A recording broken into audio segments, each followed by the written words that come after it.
Nova was scrolling through her phone as she spoke. How much did he leave behind? It was shocking to hear her ask about inheritance so soon after Taylor had just passed away. You know, Dad worked at a pretty good company, right? I bet he saved up a decent amount. Nova's words were flippant, almost casual. Exhausted and tense, having barely slept, I sighed before responding. Taylor's parents are inheriting everything, so what we're getting is $0. But Nova just breezed through the conversation. What? That's such a waste. I wanted to use that inheritance to go to Raymond's concert. Are you serious? Taylor just passed away. Your dad just died. Why would you say something so awful? I can't believe I have a daughter like you. I yelled, overwhelmed by anger. Yet, Nova seemed unfazed. Then I guess I'll stop being your daughter. Bye-bye, fake mom. With that, she strutted off. I had never imagined she could be so devoid of empathy. All I could do was stand there, dumbstruck. Time passed, and one day, my phone vibrated. It was a call from Nova. That's right, today was the airing day. She must have seen it on TV. That's probably why she called in a panic. I understood, but chose to ignore the call.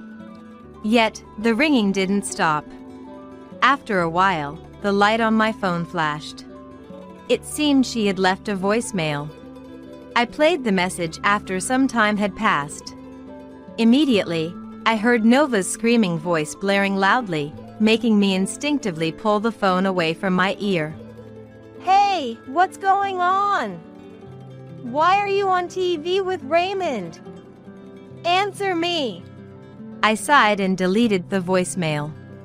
I had explained my job to her beforehand. As expected, Nova probably hadn't listened. But I had no obligation to explain. I didn't want anything to do with someone as dreadful as Nova anymore.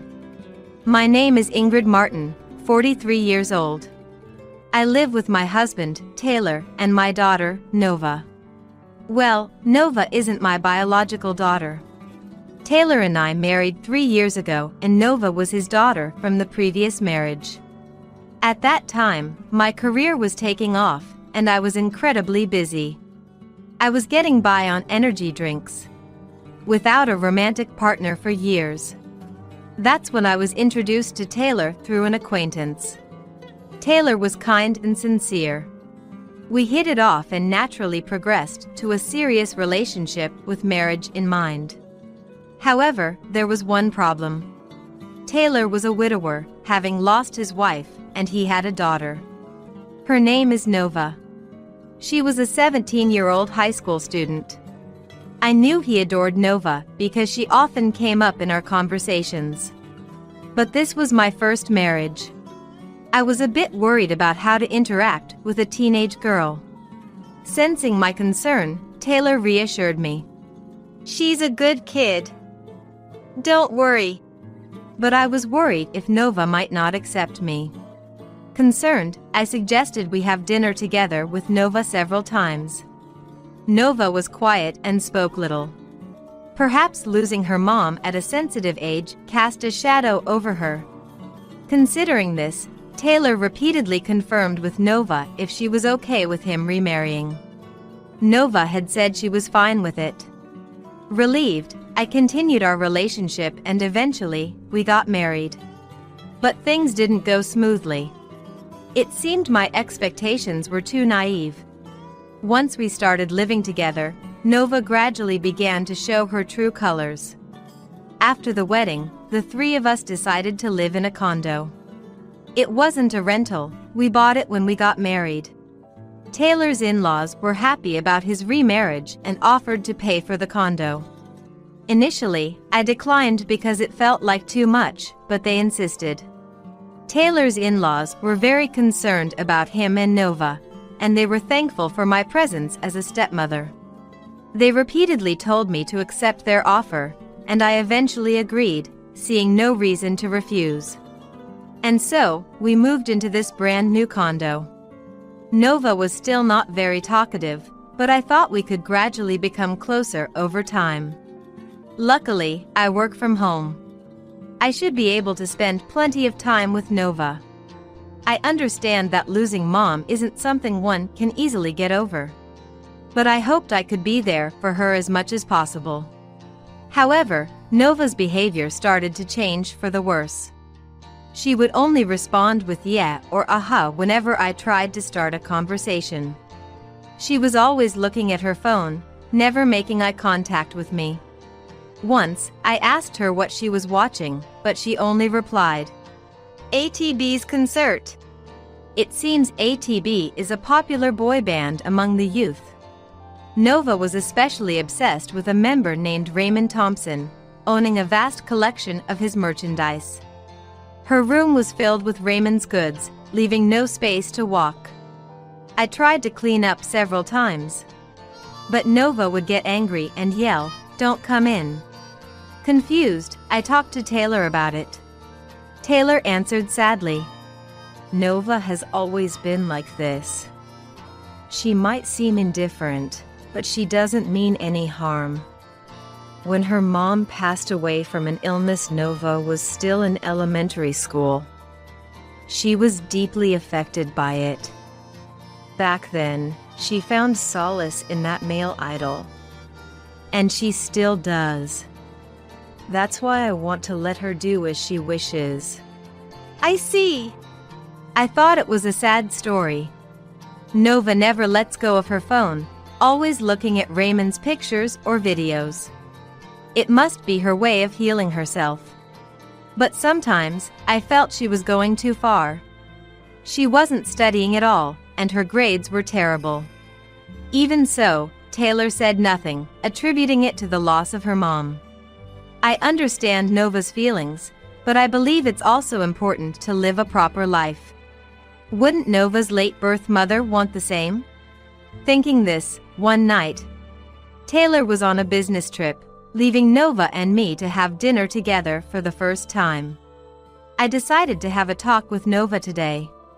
I wanted to have a conversation and hopefully get her to open up a bit. Gradually, moving from videos to engaging with a real person would be ideal, I thought. I put extra effort into cooking.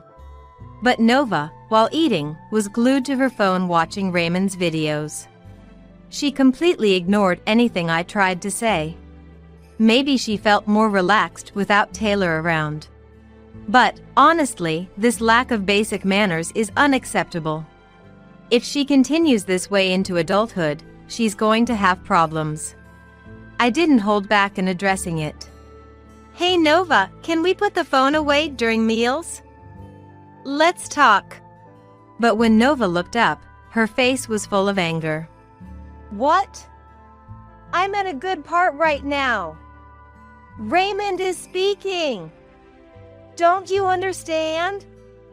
Don't bother me." I was stunned by Nova's outburst.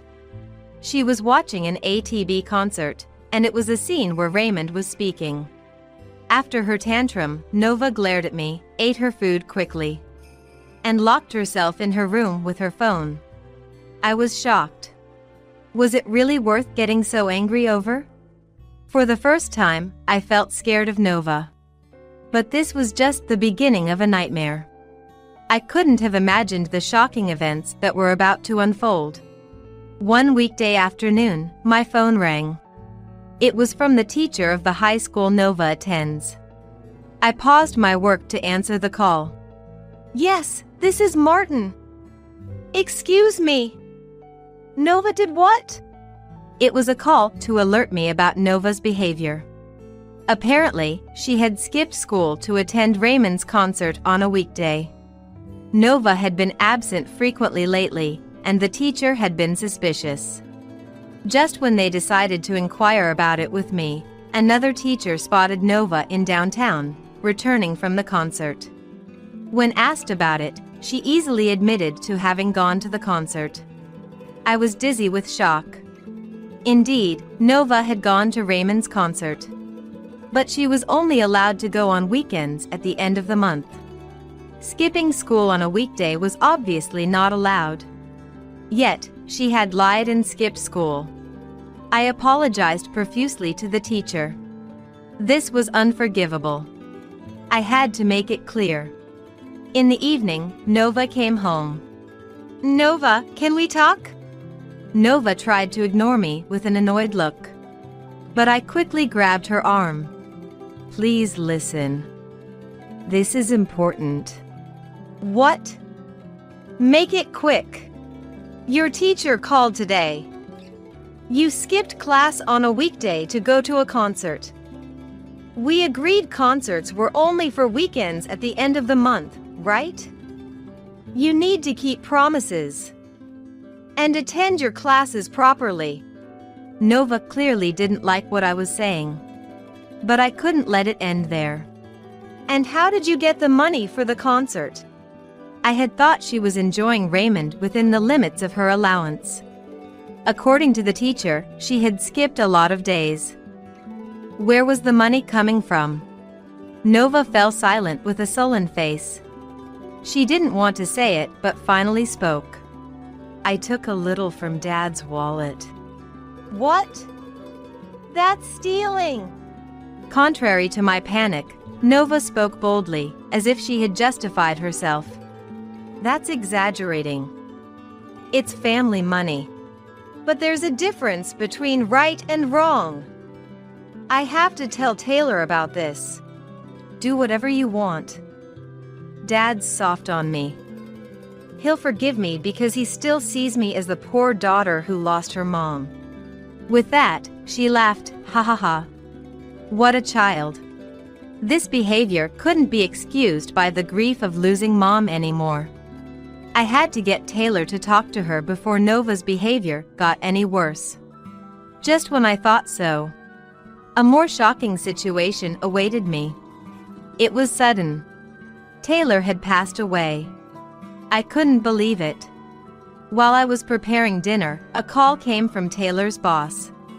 It appeared to be a heart attack. He collapsed while out and never woke up again.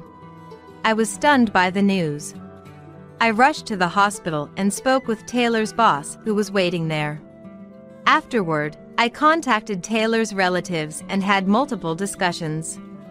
By the time the wake was over after a few days of meetings with the funeral home, I was completely exhausted. I had been desperate in dealing with everything, but once it all ended, I felt utterly drained, as if my soul had left me.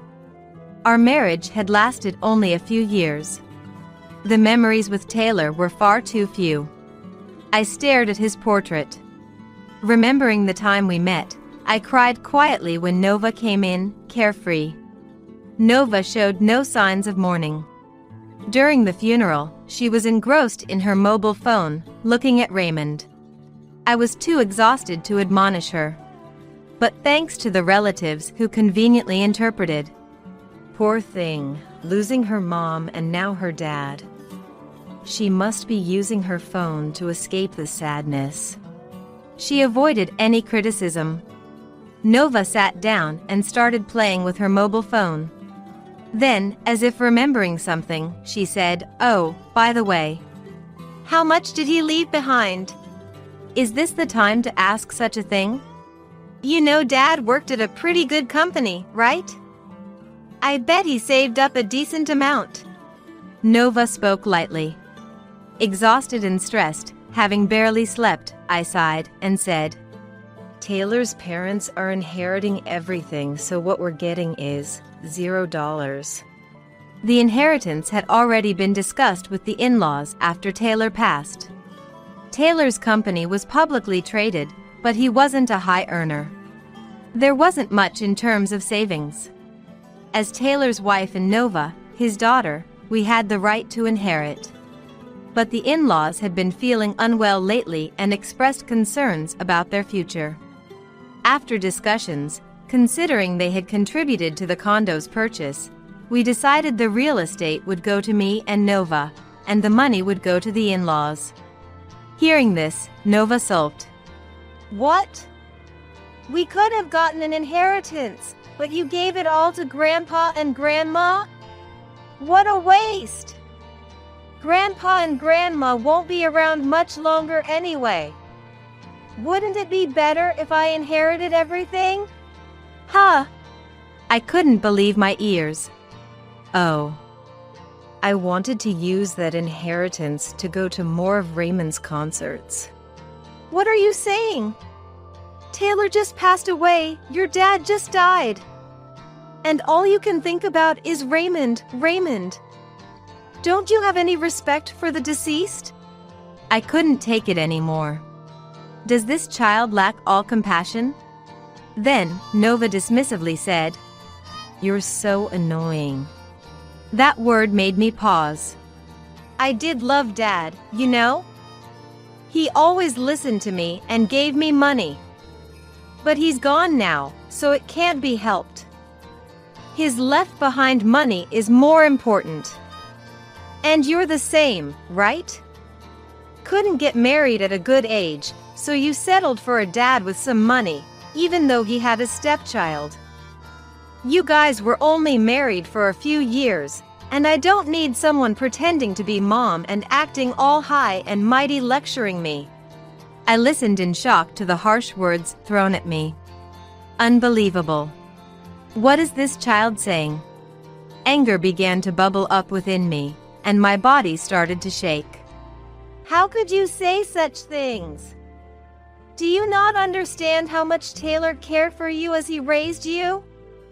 I can't believe I have a daughter like you. I managed to squeeze out those words, and Nova muttered, "So annoying," before throwing a parting shot. Then I'll stop being your daughter. Bye-bye, fake mom. With that, Nova left swiftly. This was Nova's true nature. She had no compassion for others. Focused on her idol despite just losing her dad. It was frightening to think she might not have any human feelings. Nova's actions afterward were even worse. She spread rumors among Taylor's relatives about how terrible a stepmother I was. The relatives unanimously took Nova's side. Such a terrible wife. Poor Nova, they said. I desperately tried to clear the misunderstanding, but since Taylor's relatives had been close to Nova since she was born, and I was the lesser-known stepmother. And so most of them sided with Nova. Thus, Nova was seen as the poor girl who lost her mom and then her dad, and on top of that, was mistreated by her stepmother. As a result, Nova went to live with Taylor's sister and her husband. Both Taylor and Nova left me. I was isolated in a large condo, alone. After the tumultuous days passed, I was utterly exhausted. Both my body and spirit were worn out. Yet, I had to keep working. Actually, working was better as it kept me from thinking too much. I had always worked from home, but fortunately, I had been getting more meetings outside lately. I decided to actively take on more work. I had scaled back a bit after getting married, but now I was single again. I resolved to accept more work. I reverted to being the workaholic I once was. Then, one day, my phone vibrated violently. A glance at the screen showed it was a call from Nova. That's right, today was the airing day. She must have seen it on TV. And called in a panic. I understood but chose to ignore the call. Yet, the ringing did not stop. After a while, the phone's light flashed. It seemed she had left a voicemail. After some time, I played the message.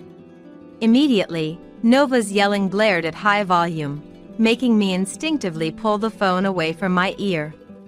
Hey! What's going on?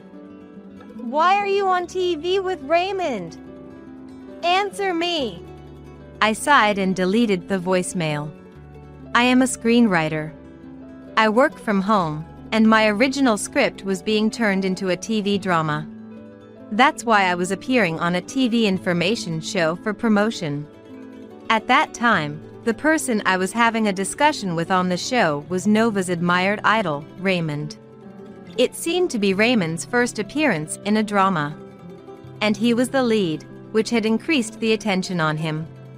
A special feature on Raymond was arranged, and as one of the drama staff, I was invited to the program. The conversation mostly revolved around behind-the-scenes stories of the production. Raymond struck me as a polite young man. He was very proper in his greetings and left a very good impression. It's truly unfortunate to have a fan like Nova among his audience. Nova, having seen the broadcast, persistently called me. She must have been wanting to ask what was going on.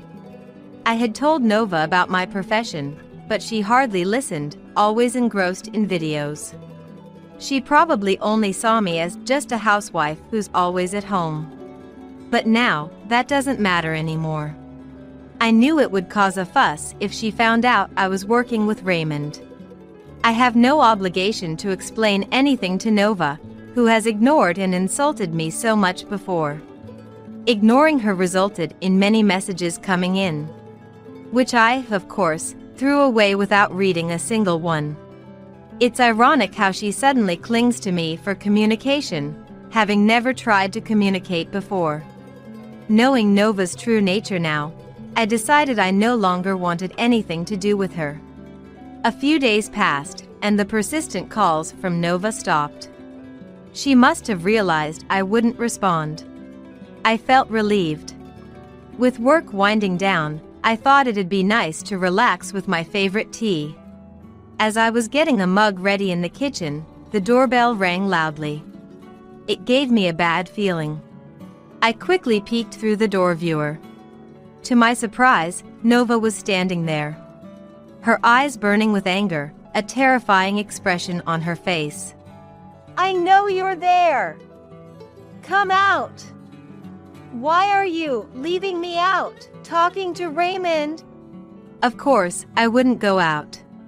But her vile words continued for a while. Hey, answer me! Nova hurled filthy insults and banged on the door violently. Eventually, her words even began to attack my character. Unbearable to listen to, and worrying about causing trouble for the neighbors. I clutched my phone and called the police. Soon after, the sound of a police siren echoed nearby. Hearing that, Nova clicked her tongue and quickly left. Her ability to flee was, as always, swift. Later, I explained the situation to the arriving police officers. The police said they would patrol around my house for a while. So I should be safe for some time. But if I'm still being loitered around, I might have to consider moving or staying in a monthly apartment temporarily. However, my priority right now is the drama script. I want to focus on this job until it's completed. That's right. I had been uncertain about the final twist.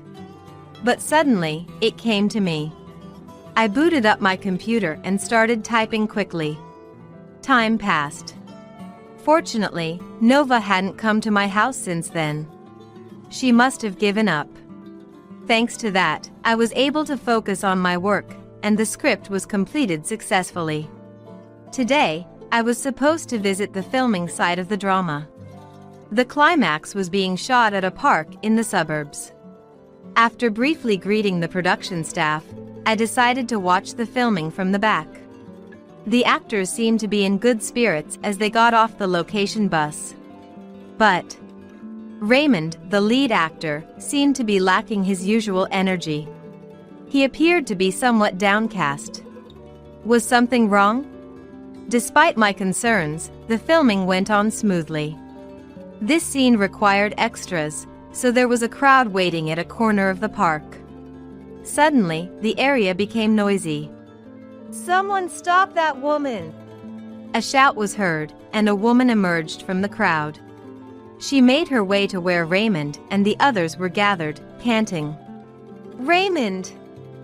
I've finally found you! Shockingly, it was Nova. Raymond looked perplexed at the sight of Nova, who was wearing flashy makeup and smiling. Why did you talk to that old lady but not to me? I attend every live show. I buy so much of your merchandise. Why won't you say anything to me after I've spent so much money? Nova was ranting nonsensically. In the next moment, security guards restrained her. The drama's production staff hurriedly moved Raymond away. Are you okay? Yeah. Raymond, looking pale, moved to the back with the other actors. I heard the staff gossiping. Raymond has been dealing with a stalker recently. A fan has been following him around a lot. I heard that too. She's been lurking around his house and following him on his days off. Really? Is that girl the one? Eager fans can be really scary. That's why Raymond hasn't been his usual self lately. Hearing this, I felt a chill run down my spine. Given Nova's recent behavior, I had a premonition she might do something drastic. The relentless calls to me, the verbal abuse when she came to my house. If she directed that obsession toward Raymond. Nova's love had twisted into stalking, tormenting Raymond without any hope of reciprocation. Her excessive attachment had distressed and cornered him. But of course, Raymond would never return Nova's feelings. Unable to hold back any longer, Nova had sneaked in as an extra to infiltrate the drama set. To take such actions. Beyond disgust, I even felt pity for her. I stepped forward and approached Nova. It was you, then. You. Why are you cozying up to Raymond? Raymond's place is next to Nova. I won't forgive you if you interfere. Even while being restrained by the security guards, Nova glared at me with a sharp look. I spoke to her calmly. Hey, how long are you going to do this? Are you not aware of how you're hurting the people around you, obsessed only with your own desires? Huh? Raymond is everything to me. I don't care about anything else. Don't get in my way, old lady. Enough! My words caused a moment of silence. Who would love someone who only thinks of themselves, with no compassion for others? Me not being loved? That's impossible. Take that back. With that, Nova started thrashing violently. She looked as if she might lash out at any moment. I sighed. So you don't understand, no matter what I say. You're the worst kind of person, unable to comprehend others' feelings. I don't want to talk to you anymore. Now and forever. After my words, Nova let out an inarticulate scream. In the middle of the park, people watched from a distance as Nova let out bizarre screams. Not a single person looked at Nova with pity. Instead, many seemed to view her with disdain. Even Raymond, upon seeing Nova, appeared utterly dismayed. Being looked at with such disappointment by the idol she adored must have been a lifelong scar for Nova. Soon after, the police arrived. Likely called by someone. Nova was arrested on the spot for stalking. She was quickly put into a patrol car and taken away. Even after the police car left, the scene remained chaotic for a while. Seeing Raymond, I couldn't help but approach him. I'm so sorry, Mr. Thompson. That girl is the stepchild of my late husband. I don't know what to say for causing such trouble. Raymond made a complicated face, but looked me in the eyes and spoke clearly. Mrs. Martin, please don't apologize. In this line of work, it's not uncommon to encounter fans who go too far. But not all fans are like that. There are many who support me, and for them, I refuse to give up. Let's make sure to complete this drama, no matter what. Right, I had been so preoccupied with Nova that I forgot what was truly important. For the fans who love this drama, our job is to do our work well. Yes, you're right. Thank you, Mr. Thompson. With that, Raymond and I smiled. Filming continued. This drama actually revolves around a protagonist, played by Raymond, who is troubled by a stalker ex-girlfriend. The climax involves a confrontation with the stalker, inspired by Nova's episode, which I expanded upon in the story. Raymond, portraying the protagonist, lecturing the female stalker. It mirrored what I had said to Nova earlier. If Nova watched the drama, she might feel as if Raymond, whom she loves, was rebuking her actions. I hoped she would truly reflect on her actions. I couldn't help but to pray. Following her arrest, Nova, still a minor, was sent to a juvenile detention center, leading to her dropping out of high school. The relatives who had supported Nova changed their stance after learning the truth. I can't believe Nova was so malicious. We're sorry, Ingrid. We misunderstood you. They apologized repeatedly. It was sad to be condemned, but they eventually understood. I felt a weight lifted from my chest, and my heart lightened. Taylor's sister and her husband eventually kicked Nova out after she returned from the detention center. Nova ended up working in a nightclub with accommodation. This time, she's infatuated with a host. It seems she's in debt on a level incomparable to when she was chasing after Raymond. I heard she's borrowing money from dubious lenders. I was disheartened. She must have watched the drama. Raymond's lecture didn't seem to resonate with Nova, passing her by. Nova seems to have a nature that can't live without depending on something. Losing her mom at a young age might be a factor, but her behavior only escalated, ignoring any advice. Eventually, she indulged in criminal behavior to fulfill her desires, getting arrested. Yet, her habit of dependency seems unchanged. It appears there's no hope for recovery. She's likely to spend her life unable to escape from the mire of her desires. The other day, while walking through town, I happened to see Nova returning home in the morning. She appeared to be drunk, her makeup a mess, presenting a terrifying visage. Moreover, she was muttering to herself, Why won't you look at me? After all I've done for you." Her eerie appearance made people around her instinctively avoid her. At this point, she probably can't stop herself anymore. An uncontrollable monster. That thought crossed my mind. All I can do now is to ensure I never get involved with Nova again. That's about all I can manage.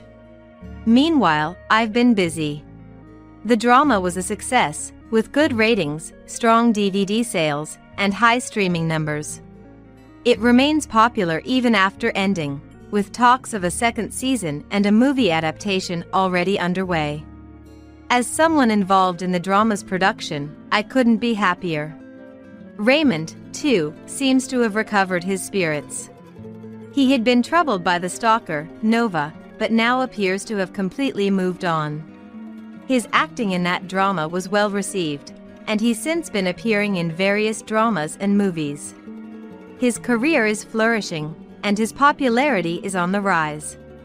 New jobs have been coming my way one after another, and I'm thrilled, almost overwhelmed. My days have been more fulfilling than I could have imagined a while ago. In exchange, my personal life has become solitary, but I don't feel lonely. No matter what happens, my work supports me. Thinking this way, my motivation surges. Today, I'll write my story again. I opened the window to let in the sunlight, and I find myself smiling.